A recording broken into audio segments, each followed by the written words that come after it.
శ్రీ గురుభ్యో నమ. వ్యాస విరచిత శ్రీమన్ మహాభారతంలో సభాపర్వంలో నేడు మనం 56వ అధ్యాయం చెప్పుకుంటున్నాం.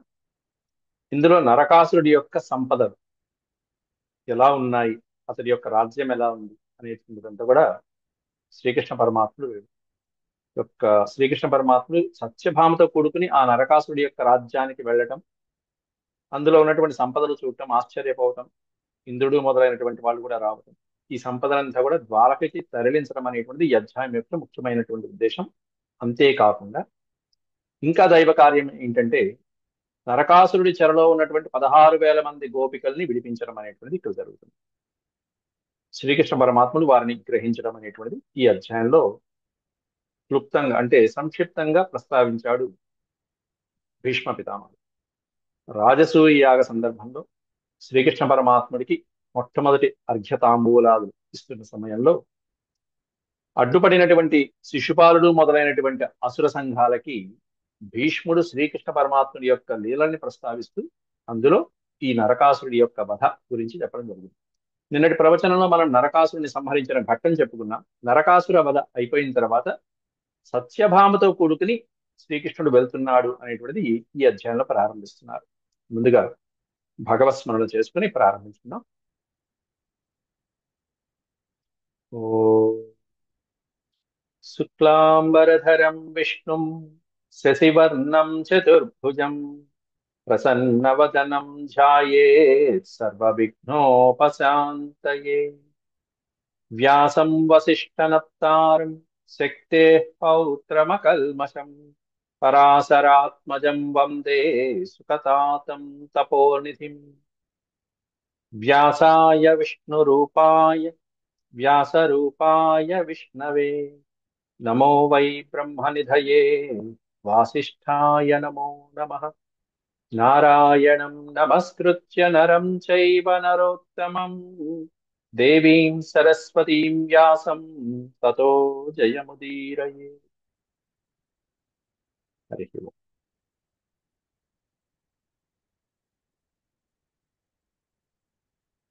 56వ అధ్యాయం సభాపర్వం. ఇందులో కృష్ణస్య నరకం నిహత్య, నిహత్య అంటే సంహరించి, నరకాసురుణ్ణి సంహరించి తదీయ ధన రత్నాదికం శతోత్తర షోడశ సహస్ర స్త్రీ సహితం, అంటే అతని యొక్క ధనరత్న రాసుల్ని అన్నిటిని కూడా గ్రహించడమే కాకుండా శత ఉత్తర షోడశ సహస్రం అంటే 16,000 మంది గోపిక స్త్రీ సహితులుగా వాళ్ళని కూడా తీసుకుని మణిపర్వతం చ, అద్భుతమైనటువంటి ఒక పర్వతం ఉంది, మణిపర్వతం అనేటువంటి పర్వతం. ఆ పర్వతం పైన నరకాసురుడి యొక్క అంతఃపురం ఉంటుంది. పర్వతాన్ని కూడా తీసుకుని వెళ్ళి ఇవన్నీ కూడా గరుత్మంతుడి పైన పెట్టి ఈ 16,000 మంది గోపికలు, ఈ మణిపర్వతం అనేటువంటి పెద్ద కొండ, ధనరత్న రాసులు, పశువులు, పక్షులు మొదలైనటువంటి అన్నిటినీ కూడా లక్షలాది వాటిని గరుత్మంతుడి మీద పెట్టి గరుడమారోప్య స్వర్గలోక గమనం, అలా స్వర్గలోకం మీదగా అలా ద్వారకా నగరంలోకి తిరిగి ప్రయాణం అవటం జరుగుతుంది.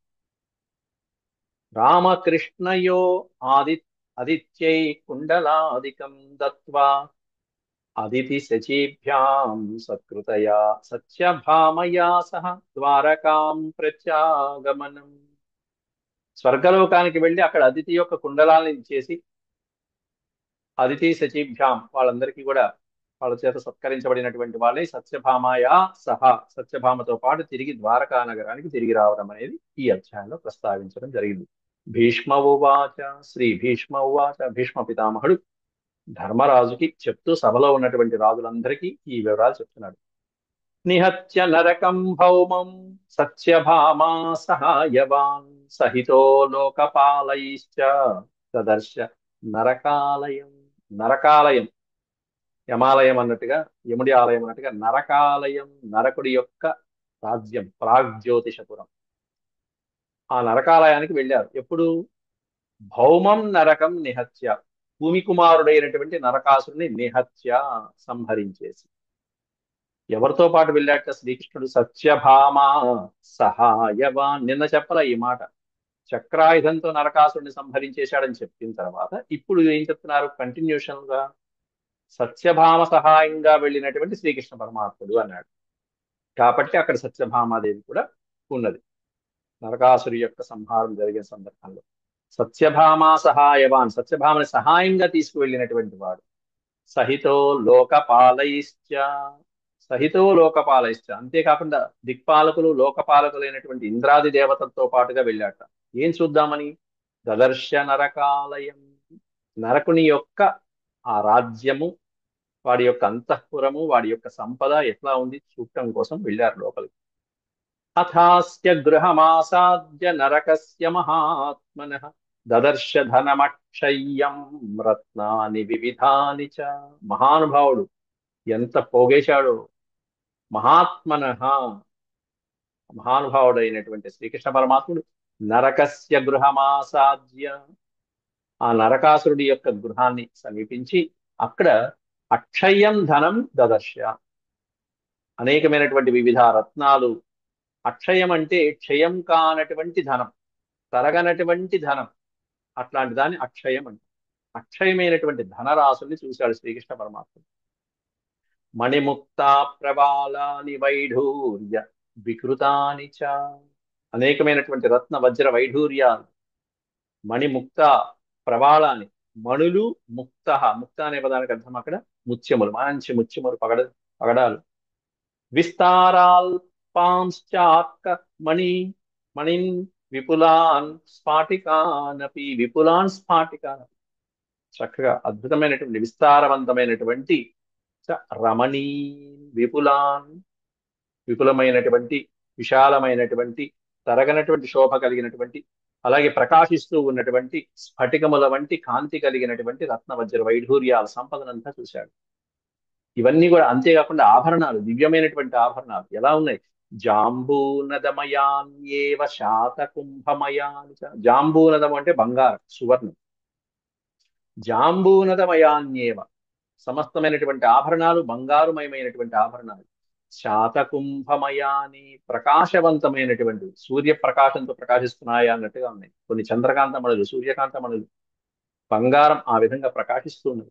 ప్రదీప్త జ్వలనాభాని శీతరశ్మి ప్రభాణి చ, సూర్య ప్రకాశంతోను చంద్ర ప్రకాశంతో ప్రకాశించేటువంటి అనేకమైనటువంటి దివ్యాభరణాలు చూశాడు. హిరణ్యవర్ణం రుచిరం శ్వేతమభ్యంతరం గృహం తదక్షయ్యం గృహే దృష్టం నరకస్య ధనం బహు. ఆ నరకాసురుడి యొక్క బహువిధాలైనటువంటి ద్రవ్యాలు, ధన సంపద అంతా కూడా దృష్టం గృహే, గృహం, ఆ గృహమునందు అక్షయమైనటువంటి ధనాన్ని చూశాడు శ్రీకృష్ణ పరమాత్ముడు. హిరణ్యవర్ణం రుచిరం శ్వేతం అభ్యంతరం గృహం, తెల్లగా ఉన్నటువంటి ఆ గృహంలో, పాలరాతి గృహంలో, హిరణ్యవర్ణం అంటే బంగారు కాంతులతో ఉన్నటువంటి అందమైనటువంటి ఆ గృహం లోపల అన్ని చూడవలసినటువంటివన్నీ చూశాడు. అట్లాంటి ఈ నరకాసుడి యొక్క సంపద కుబేరుడి దగ్గర గాని ఇంద్రుడి దగ్గర గాని లేదని వర్ణిస్తున్నారు ఇక్కడ. నహి రాజ్ఞ కుబేరస్య తావత్ ధన సముచ్ఛ్రయ, తావత్, తావత్ ధనం, అంత ధనం, నరకాసుడి దగ్గర ఎంత ధనం అయితే ఉందో తావత్ ధనం రాజ్ఞ కుబేరస్య న, కుబేరుడి దగ్గర కూడా లేదు నాయన రాజా, మహారాజా యుధిష్ఠిర. కుబేరుడి దగ్గర కూడా అంత ధనం లేదంటే, ఇది ధనానికి అధిపతి అయినటువంటి కుబేరుడి దగ్గర కూడా అంత ధనం లేదు, నరకాసుడి దగ్గర ఉంది అంటే ఇప్పుడు ధనాధిపతి ఎవరయ్యారు? నహి రాజ్ఞ కుబేరస్య తావద్ ధన సముచ్ఛ్రయ. అంతేకాదు, దృష్టపూర్వ పురా, పురా న దృష్టపూర్వ, అంతకు ముందెప్పుడు ఇంత సంపద? దృష్టపూర్వ, అసలు చూడనే చూడలేదు. ఎవరు? ఇంద్రుడు. దృష్టపూర్వ పురా సాక్షాన్ మహేంద్ర భవనేష్వపి, ఇంద్రుడు తన భవనంలో కూడా ఇంత సంపద ఎప్పుడు చూడలేదు. నా భవనంలో కూడా లేదు, కుబేరుడి భవనంలో కూడా లేదు. అంత సంపద నరకాసురుడు పోగు చేశాడు. దృష్టపూర్వ పురా సాక్షాన్ మహేంద్ర భవనేష్వపి, భవనేషు అనేది బహువచనం, మహేంద్రుడి యొక్క భవనాలలో కూడా లేదు. అట్లాంటి ఆ నరకాసురుడు సంహరించబడగా హతే భౌమి నిశుంభే చ వాసవ సగణో బ్రవీత్ దాశార్హపతిమాసీనమాహృత్య మణికుండలే. ఆ నరకాసుడు భౌమి హతే, భూమి కుమారుడైన నరకాసుడు సంహరించబడగా ఎవరితో పాటుగా నిశుంభుడు మొదలైనటువంటి రాక్షస గణాలతో పాటుగా, మంత్రులతో పాటుగా, సేనా నాయకులతో పాటుగా, మురా అనేటువంటి సైనికాధికారితో పాటుగా అందరూ సంహరించబడగా, వాసవ వాసవ అంటే దేవేంద్రుడు సగణో అబ్రవీత్, సగణంతో సంహరించబడినటువంటి ఆ రాక్షసుడి మరణం తర్వాత వాసవ దేవేంద్రుడు దేవతలతో పాటుగా దాశార్హపతిం ఆసీనం, హాయిగా సింహాసనంలో కూర్చుని ఉన్నటువంటి ఒక చోట ప్రశాంతంగా కూర్చుని ఇవన్నీ చూస్తున్నటువంటి శ్రీకృష్ణ పరమాత్ముడితో అంటున్నాడు. దాశార్హపతి అంటే శ్రీకృష్ణ పరమాత్మ. ఆయనతో మణికుండలే అబ్రవీత్, ఏమని అంటున్నాడంటే హేమసూత్ర మహాకక్ష్యా స్తోమరై వీర్యశాలిన విమలాని పతాకాని వాసాంసి వివిధాని చ, అద్భుతమైనటువంటి సువర్ణాభరణాలు ఉన్నాయి, రత్నాలు ఉన్నాయి, మాణిక్యాలు ఉన్నాయి, వజ్ర వైఢూర్యాదులు ఉన్నాయి, విమలాని పతాకాని ధ్వజములు, ఎత్తైనటువంటి ధ్వజాలు ఉన్నాయి, అత్యద్భుతమైనటువంటి వాసాంసి వివిధాని వివిధ రకాలైనటువంటి వస్త్రాలు, పట్టుపరుపులు, అద్భుతమైనటువంటి ఎన్నో విలువైనటువంటివన్నీ ఉన్నాయి. ఇటువంటి వస్తు సంపద, ద్రవ్య సంపద మనం ఎప్పుడూ చూడలేదు. కాబట్టి ఇవన్నీ ద్వారకి నేను తరలిస్తాను అని చెప్పి ఇంద్రుడు చెప్తున్నాడు అక్కడ. అంతేకాకుండా ఏనుగులు, గజబలం, అశ్వబలం ఎంత ఉంది అనేటువంటిది కూడా ఇంద్రుడు లెక్కేసి చెప్పేస్తున్నాడు. భీమరూపాశ్చ మాతంగా ప్రవాళ వికృతా కుధా తేజ వింశతి సాహస్రా ద్వాస్తావత్య కరేణవ. భీమరూపాశ్చ మాతంగా, మాతంగములు, మంచి మదించినటువంటి ఏనుగులు, ప్రవాళ వికృతా కుధా తేజ వింశతి సాహస్రా, వింశతి సహస్రం అంటే 20,000 ఏనుగులు ఉన్నాయట అక్కడ. దానికి రెండింతలు అంటే 40,000 ఏనుగులు కరేణవ, స్త్రీ ఏనుగులు, కరేణు అనే పదాన్ని, మగ ఏనుగులు, ఆడ ఏనుగులు 20,000 ఉంటే 40,000 అవి ఉన్నాయి. అంతేకాకుండా అశ్వబలం అనేటువంటిది కూడా అష్టౌ శత సహస్రాణి దేశజాశ్చోత్తమ హయా, హయములు అంటే గుర్రములు. ఎట్లాంటి హయములు అంటే దేశజాహ, స్వదేశీయమైనటువంటి మంచి మేలుజాతి గుర్రాలు, ఉత్తమాహయా, అట్లాంటివి అష్టౌ శత సహస్రాణి 8,00,000 గుర్రాలు ఉన్నాయి. 8,00,000 గుర్రాలు, 20,000 ఏనుగులు, 40,000 ఆడ ఏనుగులు, లెక్కలేనటువంటి గోవులు, ఓభిశ్చా వికృతైర్యావత్ కామాత్తవ జనార్దన, అనేక వర్ణాలతో శోభాయమానంగా ఉన్నటువంటి లక్షలాది గోధనం, పశు సంపద ఇదంతా కూడా. అటువంటి పశు సంపదని, అందులో కూడా ఈ గజములు, అశ్వములు, రథములు మొదలైనటువంటివన్నీ కూడా ఈ చతురంగ బలాల కిందకి వచ్చేస్తాయి. కాబట్టి ఇటువంటివన్నీ కూడా చూసి ఇంద్రుడు ఏమంటున్నాడు, జనార్దన ఏతత్తే ప్రాపయిష్యామి వృష్ణ్యావాసమరిందమ, హే అరిందమ శత్రుమర్దన, ఇవన్నీ కూడా నేను వృష్ణ్యావాసం, వృష్ణివంశీయులు ఎక్కడైతే ద్వారకలో నివసిస్తూ ఉంటారో అక్కడికి అహం ప్రాపయిష్యామి, నేను తీసుకుని అక్కడ సాగనంపుతాను, ఇవన్నీ ద్వారకి నేను తరలిస్తాను.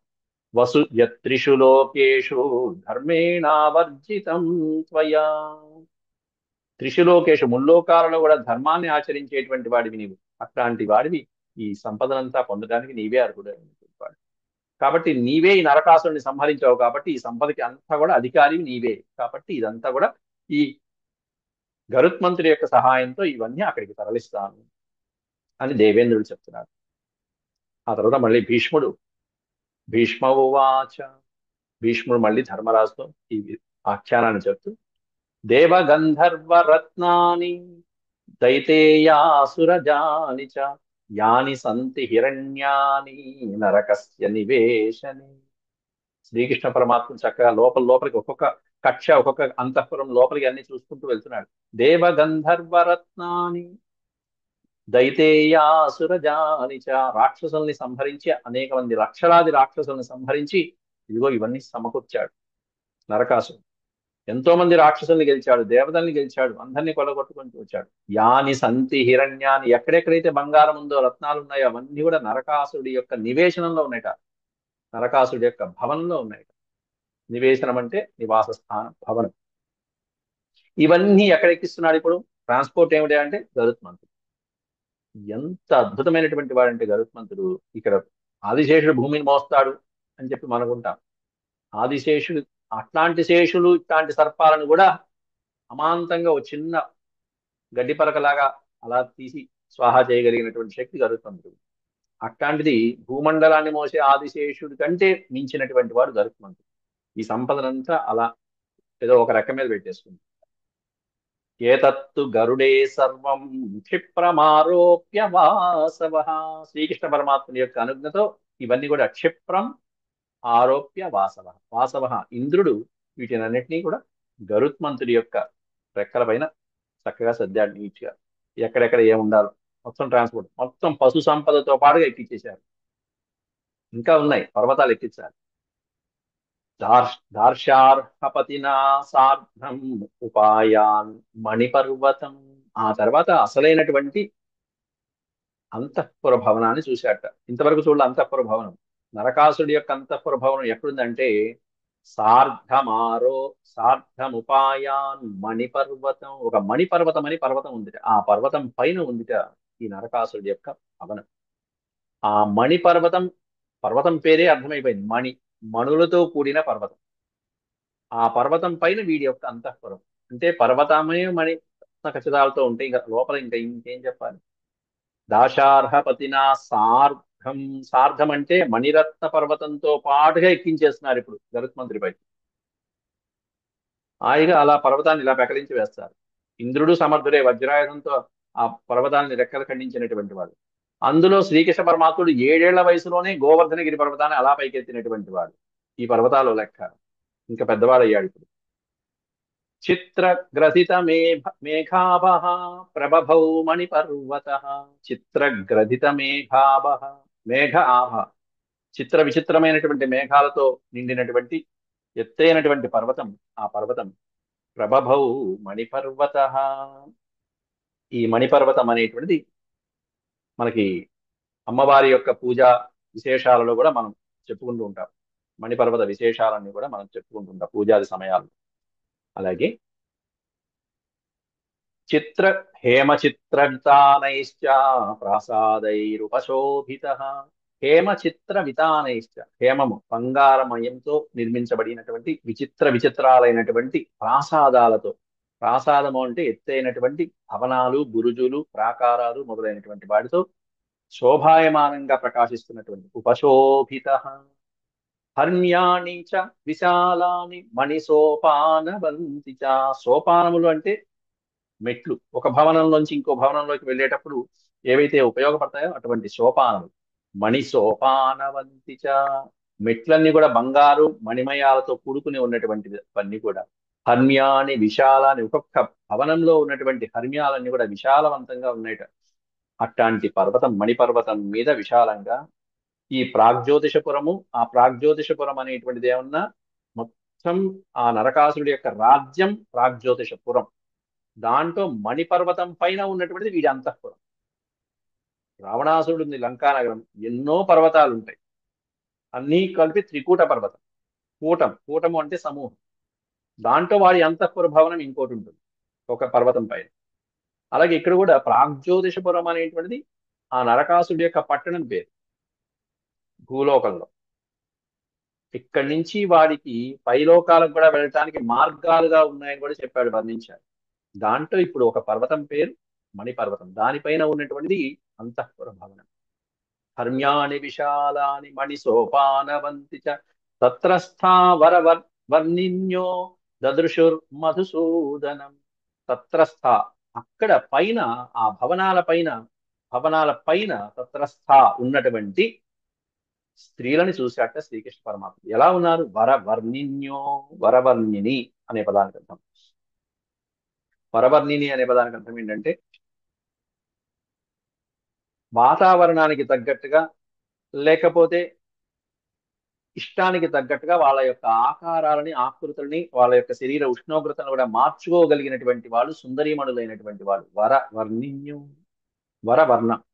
వర అంటే అటువంటి కాంతలు కోరుకుంటే కావలసినటువంటి తీరుగా తమ శరీర ఆకృతుల్ని కానీ, లేకపోతే ఉష్ణోగ్రతల్ని కానీ, వాటి ఆకార విశేషాలను కూడా కొంత మార్చుకోగలిగినటువంటి అందమైనటువంటి స్త్రీలు. వరవర్ణిన్యో దదృశు మధుసూదనం. అట్లాంటి కాంతల్ని చూశాడు శ్రీకృష్ణ పరమాత్ముడు దదృశుడు. ఆ అద్భుతమైనటువంటి పరాకారాల మీద ఉన్నారు వాళ్ళందరూ. ఎంతమంది ఉన్నారు? గంధర్వసుర ముఖ్యానాం ప్రియా దుహితరస్తథా త్రివిష్టప సమే దేశే తిష్టం తిష్టంతమపరాజితం. వాళ్ళందరూ కూడా ఎవరికా అంటే గంధర్వ కాంతలు, సురముఖ్యానాం దేవతాముఖ్యులైనటువంటి వాళ్ళు. గంధర్వసుర ముఖ్యానాం ప్రియా దుహితరస్తదా, వాళ్ళందరికీ ఇష్టమైన గంధర్వులకి దేవతలకి కూడా ఇష్టాన్ని కలిగించేటువంటి ప్రియా దుహితరస్తద రాజకన్యలు వాళ్ళందరూ కూడా.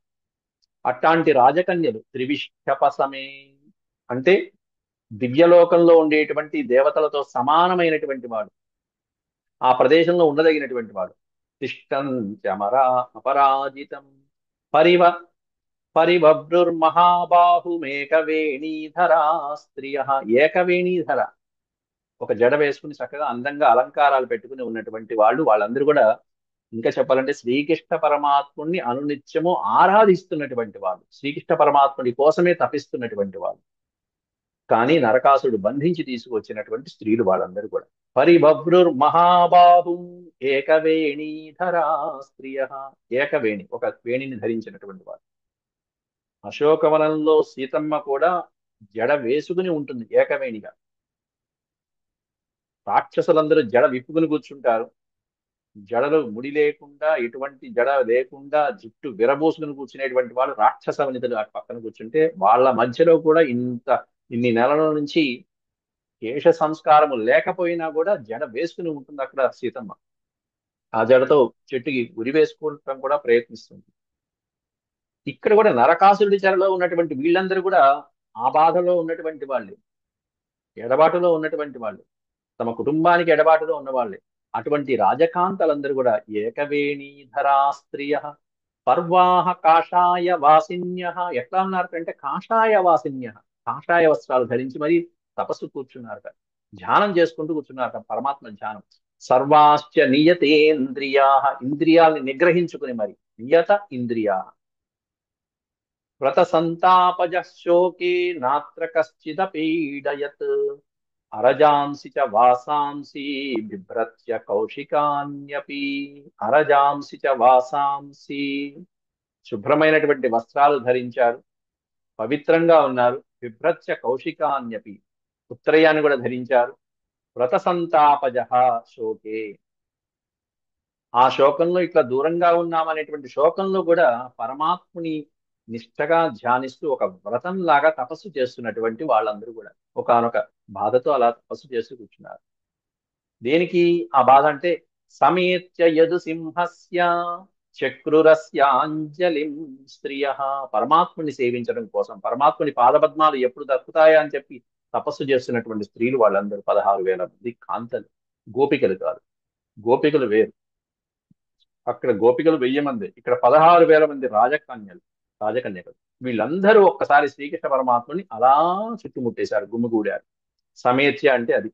యదునందనస్య సమేత్య, శ్రీకృష్ణ పరమాత్ముడు ఎప్పుడైతే వచ్చాడో యాదవ వీరుడు, ఆయన రాగానే వాళ్ళందరూ అలా స్వామి చుట్టూ చేరి సమేత్య యదు సింహస్య చక్రురస్య ఆంజలిం స్త్రియ, ఒక్కసారిగా ఆయనకి నమస్కారం చేశారు, హృదయాంజలి శిరసాంజలి సమర్పించుకున్నారు వాళ్ళందరూ కూడా. పైగా అంటున్నారు, ఊచుశ్చైనం హృషీకేశం సర్వాస్తా కమలేక్షణ. కమల ఈక్షణ అంటే పద్మాల వంటి చూపులతో సర్వాహ వాళ్ళందరూ కూడా ఋషికేశం ఊచు ఏనం, ఈ విధంగా శ్రీకృష్ణ పరమాత్ముడితో అంటున్నారు. ఏమని? అయ్యా, నువ్వు వస్తావని నారద మహర్షి మాకు ముందే సూచించాడు. అప్పటి నుంచి నీ ధ్యాసలోనే, నీ తపస్సులోనే మేము గడుపుతున్నాము అని ఎప్నాళ్ళ నుంచో ఎప్పుడో నారదుడు చెప్పాడు. మిమ్మల్ని అందరినీ శ్రీకృష్ణ పరమాత్ముడు వచ్చి రక్షిస్తాడు, బాధపడకండి అని చెప్పి కాస్త శాంతపరిచి వెళ్ళాడు. నారదేన సమాఖ్యాతమస్మాకం పురుషోత్తమ ఆగమిష్యతి గోవింద సుర కార్యార్థ సిద్ధయే. శ్రీకృష్ణుడు వస్తాడు, మిమ్మల్ని రక్షిస్తాడు. ఎందుకు వస్తాడు? మిమ్మల్ని రక్షించడానిక? సుర కార్యార్థ సిద్ధయే, దేవతల యొక్క కార్యాన్ని నిర్వర్తించడం కోసం వస్తాడు. ఏమిటి ఆ దేవతల కార్యం? భూమాతకి భూభారం తగ్గించారు. కాబట్టి నరకాసుని వాడి యొక్క వంశస్థులతో పాటుగా, అసురులతో పాటుగా లక్షలాది మందిని తగ్గించి, భూమికి భారం తగ్గించి, రెండో కార్యం ఏమిటంటే ఇదిగో మిమ్మల్ని రక్షించడం. ఆగమిష్యతి గోవింద, గోవిందుడు వస్తున్నాడు. ఆగమిష్యతి, దైవ కార్యం కోసం శ్రీకృష్ణ పరమాత్ముడు త్వరలో ఇక్కడికి వస్తాడు.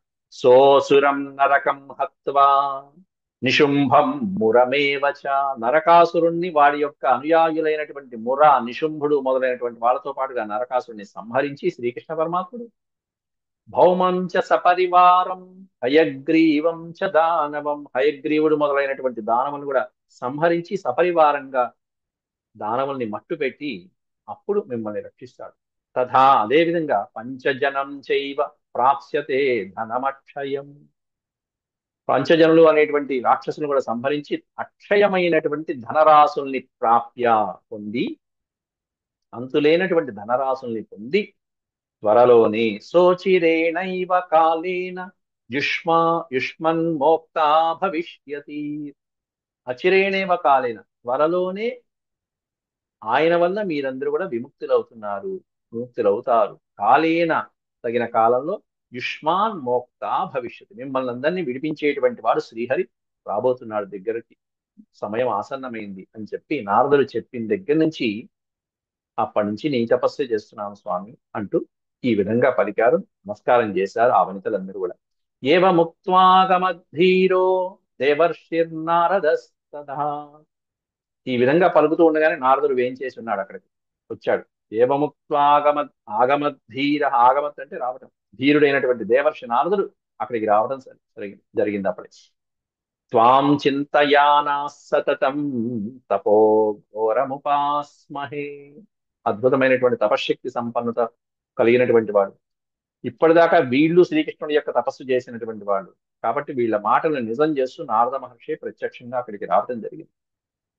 ఆ తర్వాత నారదుడి మాటలతో శ్రీకృష్ణ పరమాత్ముడు వాళ్ళకి ఎటువంటి అభయాన్ని ఇచ్చాడు అనేది చెప్తున్నారు. కాలేతీతే మహాబాహుం కదా ద్రక్ష్యామ మాధవం ఇత్యేవం హృది సంకల్పం కృత్వా పురుష సత్తమ, నారదుడు చెప్పిన దగ్గర నుంచి, చెప్పి వెళ్ళిన దగ్గర నుంచి కాలే అతీతే, ఆ మహాబాహుం కదా ద్రక్ష్యామ, శ్రీకృష్ణ పరమాత్ముడిని మాధవుణ్ణి కదా ద్రక్ష్యామ, కదా ద్రక్ష్యామ, ఎప్పుడు చూస్తామో ఎప్పుడు చూస్తామో అని 1000 కళ్ళతో ఎదురు చూస్తూ ఈ స్త్రీలందరూ ఇత్యేవం హృది సంకల్పం కృత్వా పురుష సత్తమ, హే పురుష సత్తమ, ఓ కృష్ణ, ఈ విధంగా హృదయంలో సంకల్పం చేసుకుని, మా మనసుల్లో సంకల్పం చేసుకుని అనునిత్యము నిన్నే స్మరిస్తున్నామయ్యా. తపశ్చరామ సతతం, నిత్యము నీ తపస్సే చేస్తున్నాం, మరో తపస్సు లేదు. తపశ్చరామ సతతం రక్ష్యమాణా హి దానవై, దానవుల దగ్గర నుండి మమ్మల్ని ఎప్పుడు రక్షిస్తావా ఎప్పుడు రక్షిస్తావా అని చెప్పి నిరంతరము నీ తపస్సులోనే మునిగి ఉన్నామయ్యా. తతోస్మత్ ప్రియ కామార్థం భగవాన్ మారుతో బ్రవీత్ యథోక్తం నారదేనాథ నచిరాత్ తద్భవిష్యతి, తతో అస్మత్ ప్రియ కామార్థం భగవాన్ మారుతో బ్రవీత్, అప్పుడు వీళ్ళందరి యొక్క మాటలు విన్నటువంటి భగవంతుడు అంటున్నాడు, యథా ఉక్తం నారదేన, నారదుడు ఏదైతే చెప్పాడో, నచిరాత్ తద్ భవిష్యతి, చిరాత్ అంటే నచిరాత్ అనే పదం రెండు కలిపితే త్వరలోనే, త్వరలోనే అది జరగబోతున్నది. అంటే మీరు ఎవరి కోసమైతే నిరీక్షించారో, దేనికోసమైతే నిరీక్షించారో అది మీరు అనుకున్నది మీకు జరుగుతున్నది అని చెప్పి స్వామి ఆశీర్వదించడం జరిగింది అక్కడ. యథోక్తం నారదేన, నారదుడు చెప్పింది సత్యం అవుతుంది కాబట్టి ఏదైతే నారదుడు చెప్పాడో అది త్వరలోనే మీకు సిద్ధించబోతుంది, మీరు అనుకున్నది జరగబోతున్నది.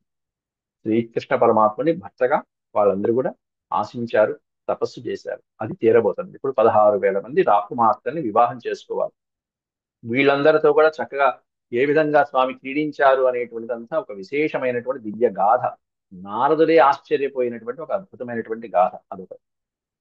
ఆ తర్వాత శ్రీకృష్ణ పరమాత్ముడు వీళ్ళందరితో పాటుగా కూడా ద్వారకకి ఎప్పుడు వెళ్ళాడు, ఎలా వెళ్ళాడు అనేటువంటి మరొక 25 శ్లోకాలున్నాయి. అది రేపటి పాఠంలో మనం కంటిన్యూ చేద్దాం. ఇంతవరకు సెలవు. ఓం శాంతి శాంతి శాంతి. యదక్షరపద భ్రష్టం మాత్రాహీనం చ యద్భవేత్ తత్సర్వం క్షమ్యతాం దేవ నారాయణ నమోస్తుతే. సర్వం శ్రీకృష్ణార్పణమస్తు. హరి ఓం.